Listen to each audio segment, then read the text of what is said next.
Welcome to Socio Exploration. In this video, we'll be discussing about the group dynamics, where we'll be discussing the definition of the group, nature of group dynamics, group development and its theories, stages of group development, characteristics, types, and factor affecting the group behavior. Let's go through the types of groups. The first group is the primary and secondary group. Primary groups held together by relationship formed by family and environmental associations. It is regarded as the basic to social life and culture. The secondary group are large groups whose relationships are impersonal and goal oriented. People in secondary group interact on a less personal level than in a primary group. For example, in employment, vendor to client relationships, etc.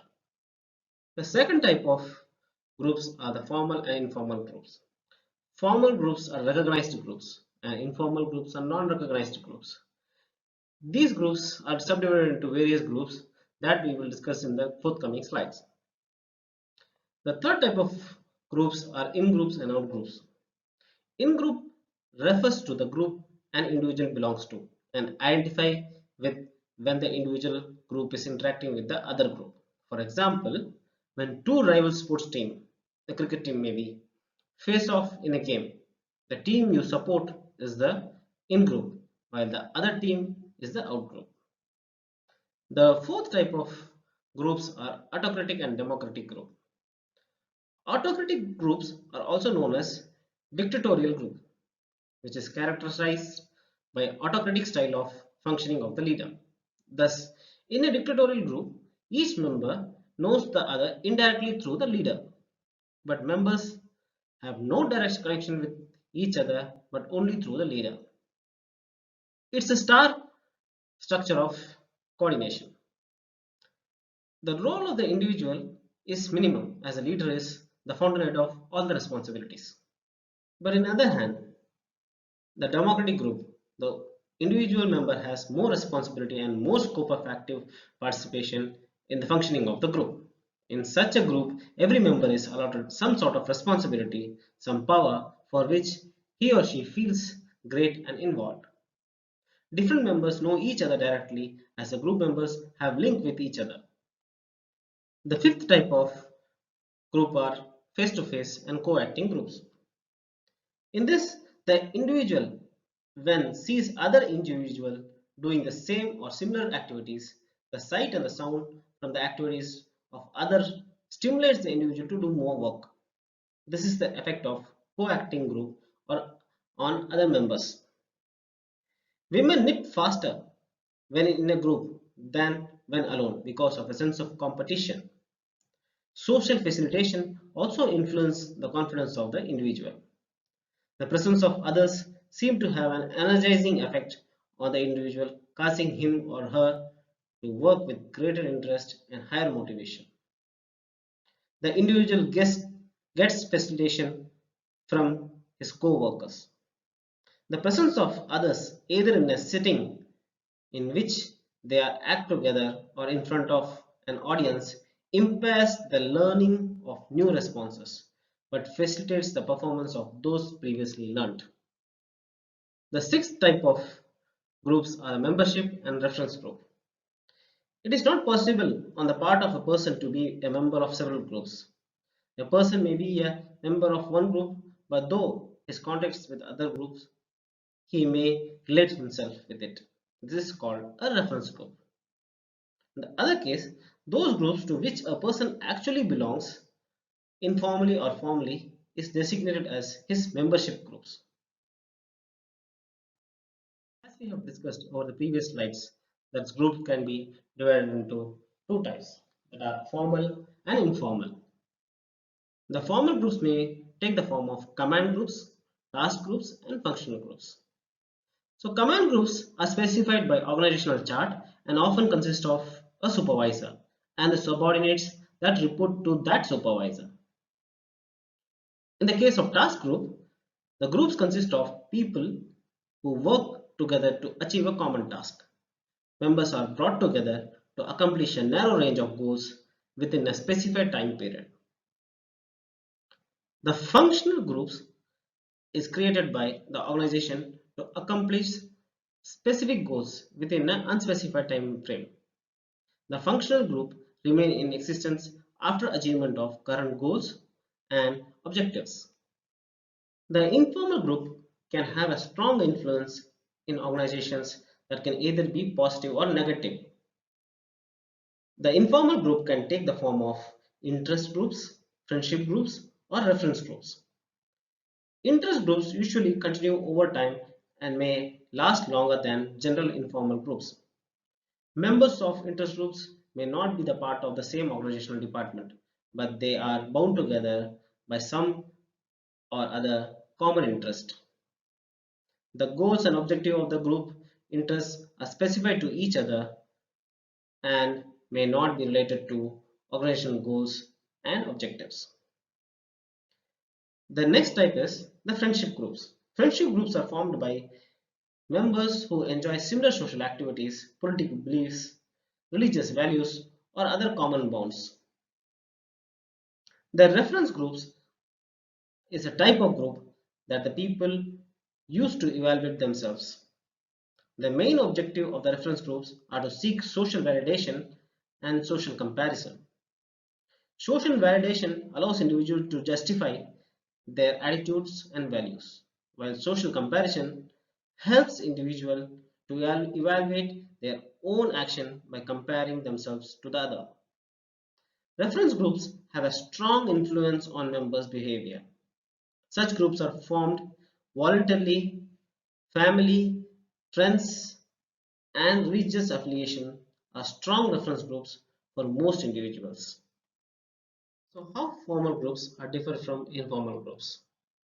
Formal groups are created by the organization to accomplish a specific task, but in case of informal group, it is created by the employees themselves for their own sake. The formation of the formal groups are deliberately, but the formation of the informal groups are voluntarily. The size of the formal group are large, but the size of the informal groups are comparatively small. The life of the formal groups depends on the type of group, but the life of the informal group depends on the members. The structure of the formal groups are well defined, but the structure of the informal groups are not defined. The importance are given in formal groups are position, such as supervisors, CEOs, managers, etc. But in informal groups, the importance are given to a particular person. The relationship in a formal groups are professional. The relationship in informal groups are personal. The communication in a formal groups moves in a defined direction, that is from top to bottom and bottom to top.